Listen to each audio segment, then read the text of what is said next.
जदि मु आपणंकु कहिबी जे सरस्वती देवी मूलरू ना पुस्तक धरिथिले ना बीणा, जदि मु कहिबी वेदरे सरस्वती गोटिए मूर्ति नुहे गोटिए जीवंत नदी थिले, एमिति नदी जीए संपूर्ण देशकु जीवन देउथिले, आउ सेई नदी धीरे धीरे शब्द हेले, बुद्धि हेले एवं शेषरे पूजा हेले।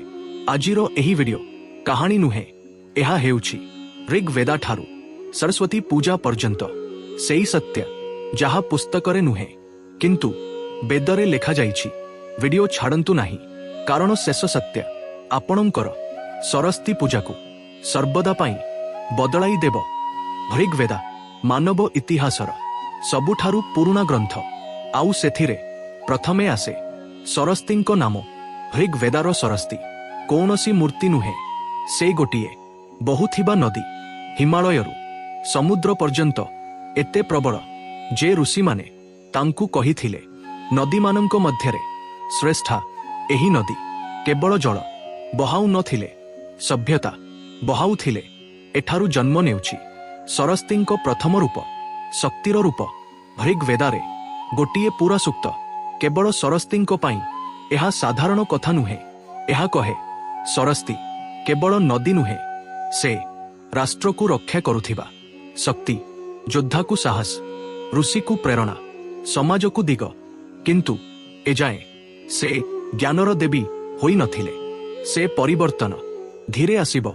ऋग्वेदारे गोटिए सूक्त अछि जेउठी कौनसी ऋषि कथा कहु नाहंती, सेठी देवी निजे कहुछंती। देवी कहंती मु हेउछि बाणी, मु हेउछि चिंता, मु हेउछि ज्ञान। एठी नदी कथा कहिबा आरंभ करे जल शब्द हेउछि, आउ सरस्वती बाक अर्थात बाणी होई जाइछंती। एठी जन्म नेउछि सरस्वतींको सबुठारू गभीर रूप, ज्ञानर चेतना। सामवेदरे नुआ सरस्वती नाहंती, कारण सामवेद कहे मु ऋग्वेदाकु गाउछि। एठी सरस्वती शब्द नुहे, सर होई जांती। नाद संगीत, नाद ब्रह्म।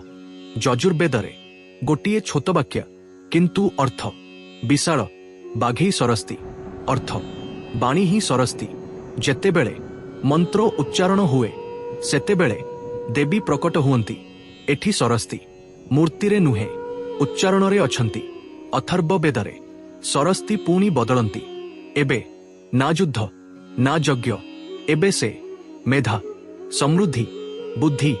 एठारू छात्र आउ सरस्वतींको संपर्क आरंभ।